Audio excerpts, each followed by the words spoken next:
माओवाद्यांच्या दहशतीच्या सावटात खरं तर गडचिरोली आणि चिमूर हा लोकसभा मतदारसंघ येतो आणि या ठिकाणी सुद्धा मतदानाला सकाळपासून उत्साहात सुरुवात झालेली आहे आणि या सर्व घडामोडींवर झी24 तासचं लक्ष आहे। दुपारी 3 वाजेपर्यंतच या मतदारसंघामधल्या 4 विधानसभा क्षेत्रामध्ये मतदान प्रक्रिया ही चालणार आहे आणि त्यामुळे अतिशय कडेकोट पोलीस बंदोबस्त या ठिकाणी तैनात ठेवण्यात आलेला आहे।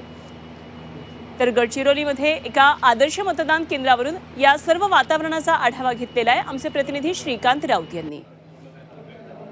ठिकाणी आपण बघू शकतो मतदानाला उत्साहात सुरुवात झालेली आहे। सकाळपासूनच मतदारांनी मोठ्या प्रमाणात रांगा या ठिकाणी लावलेल्या आहेत। माओवादग्रस्त आणि दहशतीच्या आणि हल्ल्यांच्या सावटात आज या ठिकाणी मतदान प्रक्रियेला प्रारंभ झालेला आहे। मतदारसंघातील दुर्गम भागात 80 पथके हेलिकॉप्टरद्वारे बेस कॅम्पवर पाठवण्यात आली असून या ठिकाणी संवेदनशील, अतिसंवेदनशील आणि तीव्र संवेदनशील असे अनेक मतदारसंघ आहेत। त्यामुळे प्रचंड मोठ्या प्रमाणात पोलिसांचा फौजफाटा या ठिकाणी तैनात आहेत। जवळपास 16 केंद्र हे तीव्र संवेदनशील या ठिकाणी आहेत आणि त्यामुळेच पोलीस असतील, केंद्रीय सुरक्षा कर्मचारी असतील या ठिकाणी ठिकठिकाणी तैनात करण्यात आलेले आहे।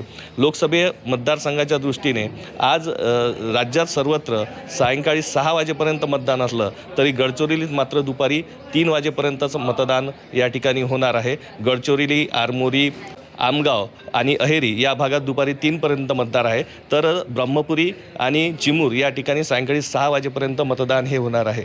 या ठिकाणी आपण जर बघितलं तर प्रमुख लढत ही 2 वेळा सतत लोकसभेचं प्रतिनिधित्व करणारे अशोक नेते आणि काँग्रेसचे नामदेव किरसान यांच्यात ही लढत होत आहे आणि त्यामुळंच अशोक नेते यांना येथील मतदार परत तिसऱ्यांदा संधी देतात का हे निवडणूक निकालानंतरच स्पष्ट होणार आहे।